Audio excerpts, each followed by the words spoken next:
It's actually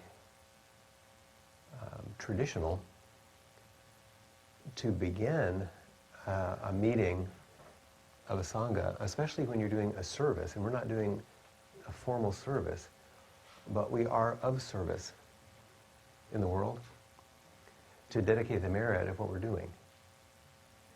And there's a very brief, and I think to the point, dedication to merit that I like, that comes from the more traditional liturgy. And sometimes it's chanted this way: may our intention equally permeate every being and place with the true merit of Buddha's way. May our intention equally permeate every being and place with the true merit of Buddha's way. So think for just a moment, what is your intention? And you need an answer right now. I'd like you to write about it in a while, but think about what is your intention for showing up here in the middle of rush hour on a cold Thursday evening, for signing up, for some of you braving a collaborative website. Everybody has their challenges in various ways. What is your intention?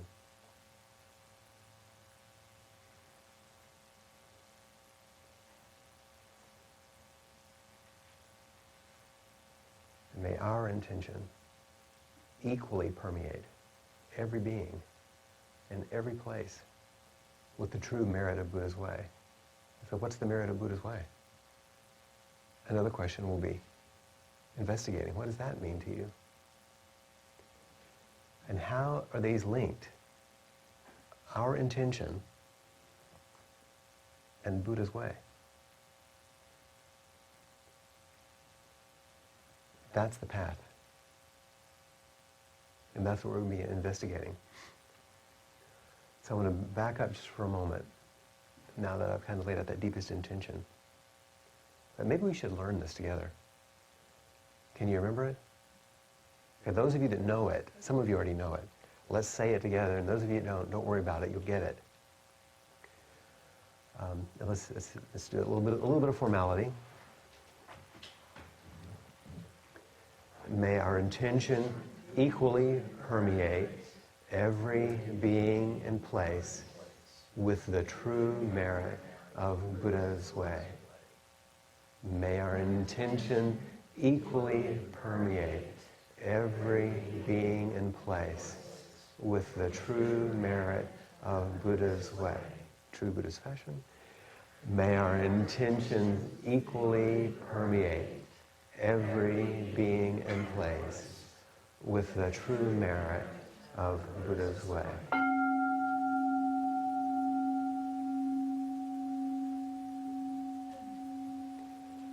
And I hope you would want your intention to be robust, like that bell, not small.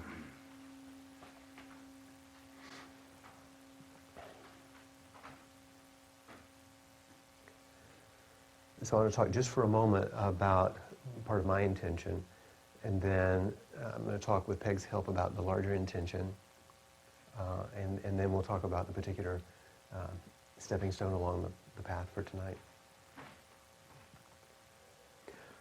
So I began working on this series in some retreats that I did in the last 2 years.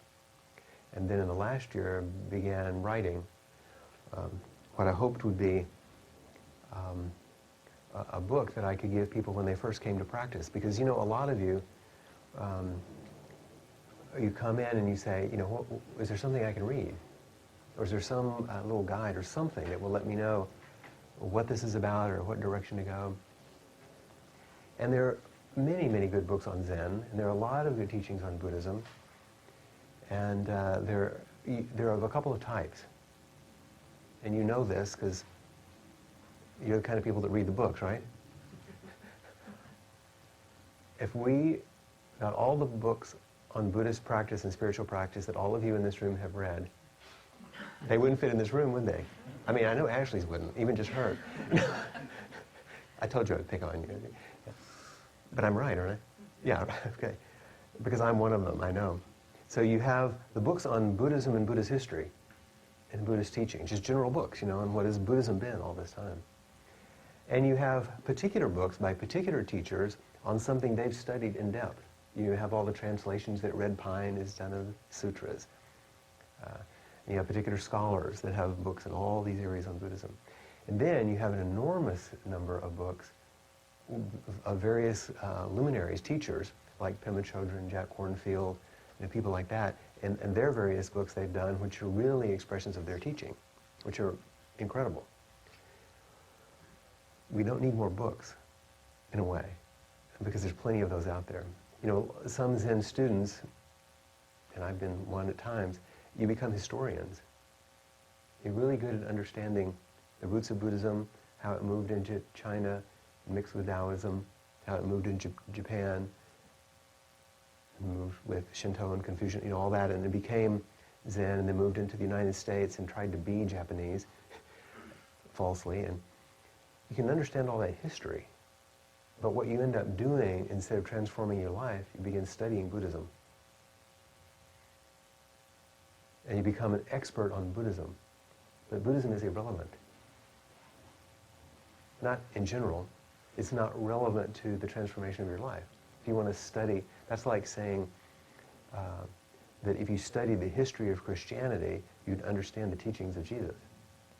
You'd know the history of Christianity, but you wouldn't understand the lived reality of the teaching. And you could say that about any religion. There's a living reality, but people get trapped or entranced, really, and then trapped a bit by the history, and it's not lived any longer. So I wanted this to be something alive, based on what we received from our previous teachers and ancestors, but something alive. And I wanted it to be relational, something that was a dialogue in present time, about present lives.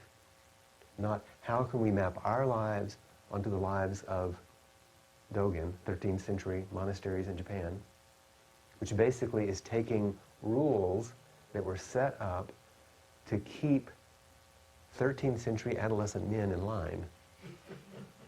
Well, that doesn't necessarily apply to everyone. It was a really good system for that, but it's not necessarily applicable to your lives.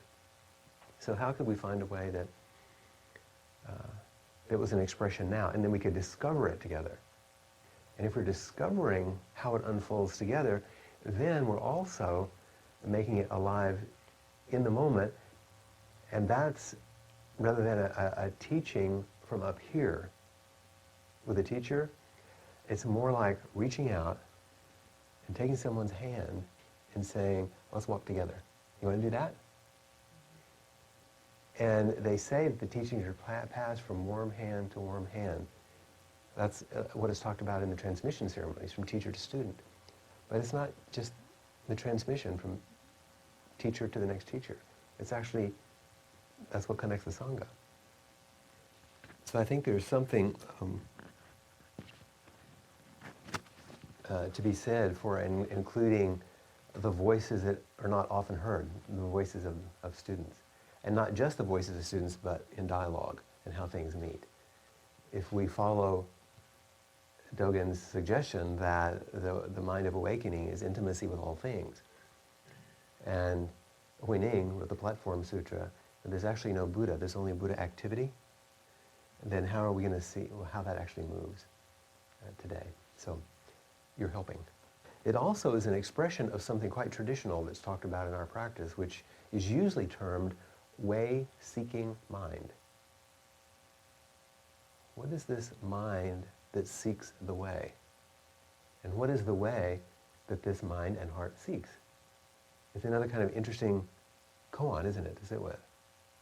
And in traditional temples, if you were to go to Austin Zen Center, Houston, San Francisco, the Soto lineages that we know and the places we've taught, students will be asked to give a talk. Peg and I did them, and some of you in this room have done them. And Betty has probably, and others, probably Bill, where you talk, the way-seeking mind is where you basically give your spiritual history. How did I come to be sitting here? What called me? And that's the stepping stone tonight. It's what called you to practice. The first chapter is, the call to practice. And I think I've already put some of my draft of my writing up on that, right? Some of you seen it? And I base it on that first little verse that in some ways is the first thing that you hear every morning in a temple or monastery because of what's written on the Han. And most of you are familiar, have heard us talk about this wooden plank. It's usually hung by a rope and there's a mallet and it's struck. And it makes a loud sound. The little roll down.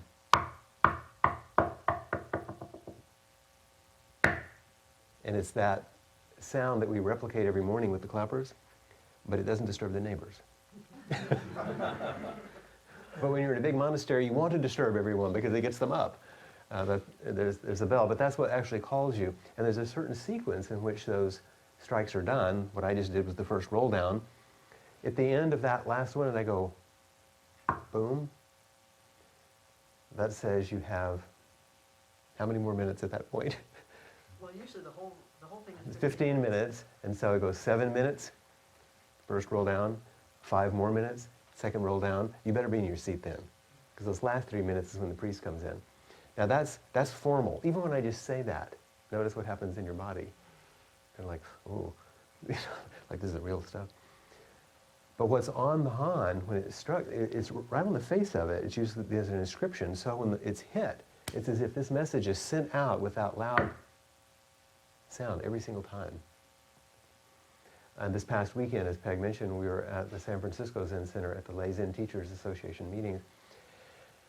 And it's the temple in which I did most of my training. But Peg had never been inside, so I took her downstairs. The Zendo is in what looks kind of like a basement. It's on the hill, so actually the basement has windows on one side. And I took her up to the Han, the one that I learned to use, and the one I had done many, many times in Sesshin. And there it was. Great is the matter of birth and death. All is impermanent, quickly passing. Awake, awake, don't waste this life. And so that's basically the first thing you're hearing every morning. Great is the matter of birth and death. All is impermanent, quickly passing. Awake, awake. Don't waste this life, and it runs out. Ends.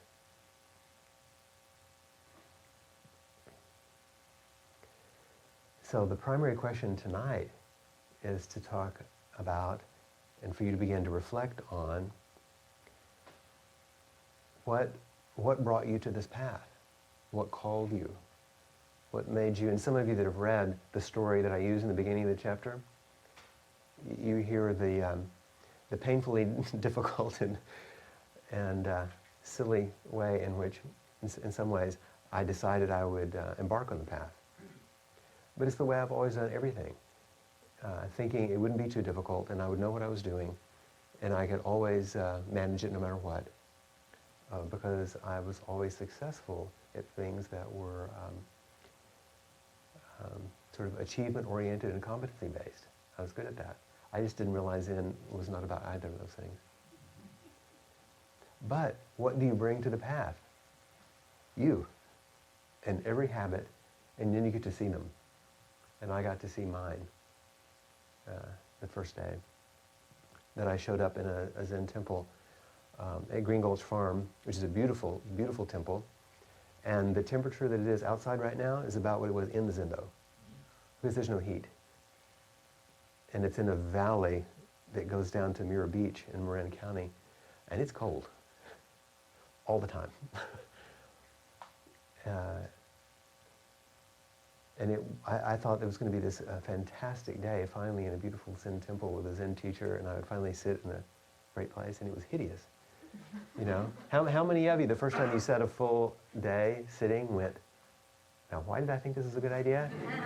You know, a lot of hands. It's like, really? This was supposed to be like a good thing? Let alone a 10-day Vipassana retreat, or, you know, or then you really know you've done the wrong thing. It's like, wow, this is really hard. And as I said in the writing, which you'll see, the most shocking thing was as soon as I left, I was thinking about how to go back. But that's the question. Why? Why was I called to do that? Why would I want to? But the more interesting thing is, why would you want to?